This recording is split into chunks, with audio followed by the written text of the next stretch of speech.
بسم اللہ الرحمن الرحیم۔ عربی زبان کی آن لائن تعلیم کے سلسلے میں اس وقت لیکچر نمبر 9 المحاضرۃ التاسعہ ہمارے سامنے ہے، اور اس سبق کا عنوان ہے فعل مضارع۔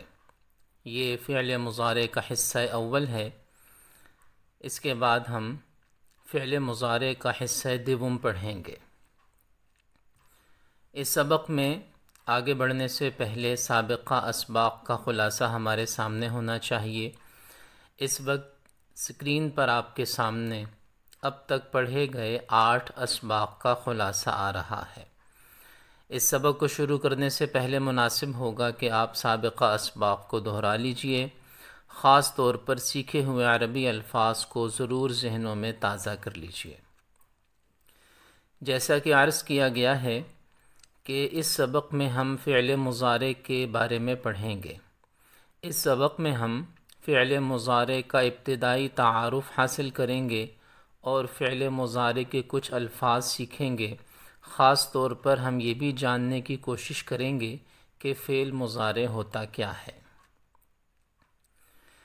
فعل مضارع، جس کا انگلش مفہوم بھی آپ کے سامنے لکھا نظر آ رہا ہے کہ پریزنٹ اینڈ فیوچر ٹینس، دنیا کی دوسری زبانوں میں فعل حال یعنی پریزنٹ کے لیے اور فعل مستقبل یعنی فیوچر کے لیے الگ الگ الفاظ استعمال ہوتے ہیں، لیکن عربی زبان میں حال اور مستقبل دونوں زمانوں کے لیے ایک ہی فعل استعمال ہوتا ہے اور اسے فعل مضارع کہا جاتا ہے۔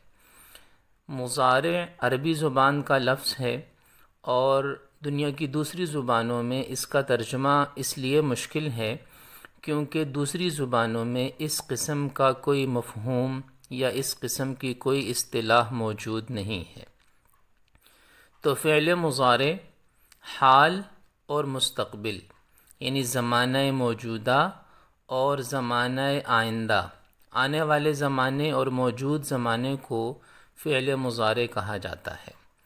عربی میں فعل حال اور فعل مستقبل کے لیے ایک ہی لفظ استعمال ہوتا ہے۔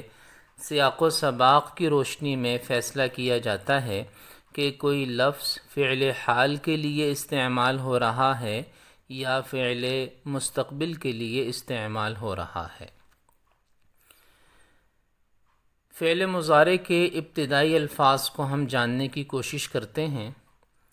اس سے پہلے اسباق میں ہم پڑھ چکے ہیں کہ عربی میں فعل ماضی کے لیے مذکر اور مؤنث کے الگ الگ الفاظ استعمال ہوتے ہیں، تو فعل مضارع میں بھی فعل ماضی کی طرح مذکر اور مؤنث کے لیے الگ الگ الفاظ استعمال ہوتے ہیں۔ مذکر کے لیے جو لفظ استعمال ہوتا ہے وہ ہے ینصرو، ینصرو، اور اس جیسے دوسرے الفاظ فعل مضارع میں مذکر کے لیے استعمال ہوتے ہیں۔ عربی میں ہم نے لفظ پڑھا تھا نصارہ، اسی نصارہ کے شروع میں اگر یا لگا دیں تو ینصرو بن جاتا ہے۔ ینصرو کا معنی ہے وہ آدمی مدد کرتا ہے یا مدد کرے گا۔ جیسے نصارہ میں ہوا ضمیر موجود تھی جو فاعل کا درجہ رکھتی تھی، بالکل اسی طرح ینصرو میں بھی ہوا ضمیر موجود ہے جو فاعل کا درجہ رکھتی ہے۔ اور فعل مضارع میں مؤنث کے لیے تنصرو اور اس جیسے دوسرے الفاظ استعمال ہوتے ہیں۔ جیسے ماضی میں آپ نے پڑھا تھا نصارت، تو فعل مضارع میں ہے تنصرو۔ تنصرو کا معنی ہے وہ عورت مدد کرتی ہے یا مدد کرے گی۔ جیسے نصارت کے اندر ہی ضمیر موجود تھی جو فاعل کا درجہ رکھتی تھی، اسی طرح تنصرو وہ عورت مدد کرتی ہے یا مدد کرے گی، اس میں بھی ہی ضمیر موجود ہے جو فاعل کا درجہ رکھتی ہے۔ اس وقت آپ کے سامنے فعل مضارع کے مذکر اور مؤنث الفاظ کا ایک تقابلی جائزہ ہے، ایک کمپیریزن ہے۔ دائیں طرف والے کالم میں نیلے رنگ سے لکھے ہوئے الفاظ یہ فعل مضارع مذکر کے الفاظ ہیں، اور بائیں طرف سبز رنگ میں لکھے ہوئے الفاظ فعل مضارع مؤنث کے الفاظ ہیں۔ پہلے ہم مذکر الفاظ کو دیکھتے ہیں۔ یقدم، یقدم کا معنی ہے وہ آتا ہے یا آئے گا، وہ آتا ہے یہ فعل حال کا ترجمہ ہے، اور وہ آئے گا یہ فعل مستقبل کا ترجمہ ہے۔ مضارع میں مضارع کے الفاظ میں چونکہ دونوں ترجمے ہو سکتے ہیں، اس لیے دونوں ترجمے یہاں لکھے گئے ہیں۔ یذہب وہ جاتا ہے یا جائے گا، یضحک وہ مسکراتا ہے یا مسکرائے گا، یلعب وہ کھیلتا ہے یا کھیلے گا، یؤمن وہ ایمان لاتا ہے یا ایمان لائے گا، یجلس وہ بیٹھتا ہے یا بیٹھے گا۔ یہ سارے الفاظ جو فعل مضارع کے تھے یہ مذکر کے لیے استعمال ہوتے ہیں، اور اگر آپ یا کی جگہ پر تا لگا دیں تو یہ مؤنث کا لفظ بن جائے گا۔ جیسے سامنے لکھے ہوئے الفاظ میں آپ دیکھ رہے ہیں کہ یقدم سے تقدم، یا کو ہٹا کر تا لگی تو مؤنث کا لفظ بن گیا۔ تقدم وہ آتی ہے یا آئے گی، تذہب وہ جاتی ہے یا جائے گی، تضحک وہ مسکراتی ہے یا مسکرائے گی، تلعب وہ کھیلتی ہے یا کھیلے گی، تؤمن وہ ایمان لاتی ہے یا لائے گی، تجلس وہ بیٹھتی ہے یا بیٹھے گی۔ تو یہ ایک تقابل تھا فعل مضارع کے مذکر اور مؤنث الفاظ کا۔ اس وقت اسکرین پر آپ کے سامنے فعل مضارع کی کچھ مزید مثالیں ہیں۔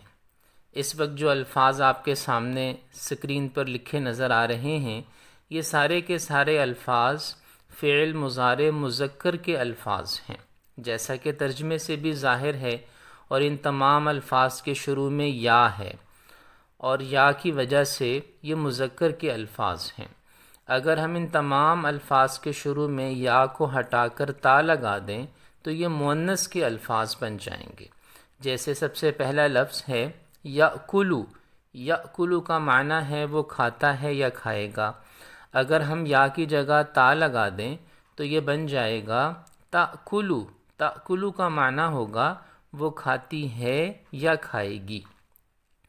تو یہ جو الفاظ اس وقت آپ کے سامنے اسکرین پر موجود ہیں یہ اس لیے درج کیے گئے ہیں تاکہ ایک تو ہم ان الفاظ کو یاد کریں، ان کے معنی کو یاد کر کے اپنے عربی ذخیرہ الفاظ میں اضافہ کریں، اور اس کے ساتھ ساتھ ہم فعل مضارع مذکر سے مؤنث بنانے کی مشق بھی ہم حاصل کر سکیں۔ فعل مضارع کے حوالے سے بات کو آگے بڑھاتے ہوئے جیسا کہ عرض کیا گیا ہے کہ فعل مضارع زمانہ حال اور زمانہ مستقبل دونوں کے لیے استعمال ہوتا ہے۔ اب جہاں کوئی فعل مضارع کا لفظ آیا ہے تو یہاں فعل حال کا معنی کرنا ہے یا فعل مستقبل کا معنی کرنا ہے، اس کا فیصلہ سیاق و سباق کے ذریعے کیا جاتا ہے، اور جو لوگ عربی جانتے ہیں، عربی عبارت پڑھتے ہیں، وہ اس بات کو بڑی اچھی طرح سمجھتے ہیں کہ سیاق و سباق کی روشنی میں فعل مضارع کے دونوں معانی میں سے ایک کا تعین کرنا کوئی مشکل نہیں ہے۔ سیاق و سباق کے علاوہ ایک نشانی یہ بھی ہے کہ اگر فعل مضارع کے لفظ کے شروع میں سین آ جائے یا سوف آ جائے تو وہ فعل مضارع مستقبل یعنی فیوچر کے لیے خاص ہو جاتا ہے، اور اگر فعل مضارع کے شروع میں لام آ جائے تو وہ فعل حال یعنی پریزنٹ کے لیے خاص ہو جاتا ہے۔ مثال کے طور پر ینصرو، ینصرو ایک سادہ فعل مضارع، اس کا ترجمہ ہے وہ مدد کرتا ہے یا کرے گا، اور اگر اس کے شروع میں سوف آ جائے سوف ینصرو تو پھر یہ خاص ہو جائے گا مستقبل کے ساتھ، فیوچر کے ساتھ۔ اس صورت میں معنی ہوگا وہ مدد کرے گا، اس کے اندر سے حال کا معنی ختم ہو جائے گا۔ اسی طرح سینصرو، اس کا معنی بھی ہے وہ مدد کرے گا، اس میں بھی حال کا معنی نہیں ہوگا۔ لیکن اگر فعل مضارع کے شروع میں لام آ جائے لا ینصرو، لا ینصرو کا معنی ہے وہ مدد کرتا ہے۔ اس صورت میں اس کے اندر سے مستقبل کا معنی نکل جائے گا اور صرف حال کا معنی باقی رہے گا۔ اب اس وقت آپ کے سامنے فعل مضارع پر مشتمل جملے ہیں، فعل مضارع کے سادہ جملے ہیں جن میں مستقبل کا معنی بھی ہو سکتا ہے اور حال کا معنی بھی ہو سکتا ہے۔ یخرج التلمیذ، شاگرد باہر نکلتا ہے یا نکلے گا۔ یذهب الرجل، آدمی جاتا ہے یا جائے گا۔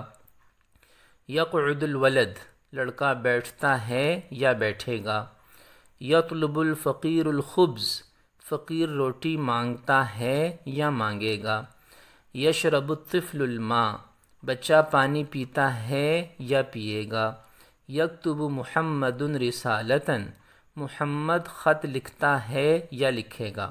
یہ سارے مذکر کے الفاظ تھے، اور ان کے سامنے والے کالم میں آپ مؤنث کے الفاظ دیکھ سکتے ہیں۔ تقدم البنت، لڑکی آتی ہے یا آئے گی۔ تجیء خدیجہ، خدیجہ آتی ہے یا آئے گی۔ تلعب الطفلہ، بچی کھیلتی ہے یا کھیلے گی۔ تسأل البنت الکتاب، لڑکی کتاب مانگتی ہے یا مانگے گی۔ تفہم فاطمۃ الدرس، فاطمہ سبق سمجھتی ہے یا سمجھے گی۔ تدخل زینب الحدیقہ، زینب باغ میں داخل ہوتی ہے یا ہوگی۔ یہ آپ نے دیکھا کہ ایک تو یہ فعل مضارع کے سادہ جملے تھے جن میں مستقبل اور حال دونوں معنی کیے جا سکتے ہیں، اور دوسرا ایک تقابل بھی ہو گیا، دائیں طرف والے کالم میں جو الفاظ ہیں وہ مذکر کے ہیں اور بائیں طرف والے کالم میں جو جملے ہیں وہ مؤنث الفاظ پر مشتمل ہیں۔ فعل ماضی کے بیان میں بھی یہ بات ہوئی تھی، اس کو ایک مرتبہ پھر دہرا دیتے ہیں کہ ان مثالوں میں، سب مثالوں میں آپ نے دیکھا کہ جو فاعل ہے، فاعل ان تمام مثالوں میں سبز رنگ میں لکھا گیا ہے۔ تمام کے تمام فاعل ان کے آخر میں پیش ہے، اس لیے کہ فاعل عربی زبان میں پیش والا ہوتا ہے، رفع والا ہوتا ہے، یعنی مرفوع ہوتا ہے، اور جو مفعول ہے جسے ارغوانی رنگ میں لکھا گیا ہے، الخبز، الماء، رسالتاً، الکتاب، الدرس، الحدیقہ، اس میں آپ دیکھ رہے ہیں کہ مفعول کے آخر میں زبر ہے، کیونکہ عربی زبان میں جو مفعول ہوتا ہے وہ زبر والا ہوتا ہے، یعنی منصوب ہوتا ہے۔ فعل ماضی کے بیان میں بھی ہم نے یہ بات کی تھی، لیکن اس کو اچھی طرح محفوظ رکھنے کے لیے، یاد کرنے کے لیے ایک مرتبہ یہاں پھر دہرا دیا گیا ہے۔ اس وقت آپ کے سامنے وہی جملے ہیں جو پچھلے صفحے پر گزرے ہیں، لیکن فرق صرف اتنا ہے کہ فعل مضارع کے جو الفاظ پچھلے صفحے پر آپ نے دیکھے تھے، ان تمام الفاظ کے شروع میں ایک لام لگایا گیا ہے، جو سرخ رنگ میں لکھا ہوا لام آپ دیکھ رہے ہیں، لا یخرج التلمیذ۔ اس لام کے آنے سے یہ ہوا کہ فعل مضارع حال کے معنی، پریزنٹ کے معنی کے ساتھ خاص ہو گیا۔ یخرج التلمیذ کا معنی تھا شاگرد باہر نکلتا ہے یا نکلے گا، لیکن جب لا یخرج التلمیذ ہوا تو اب اس کا معنی ہوگا شاگرد باہر نکلتا ہے۔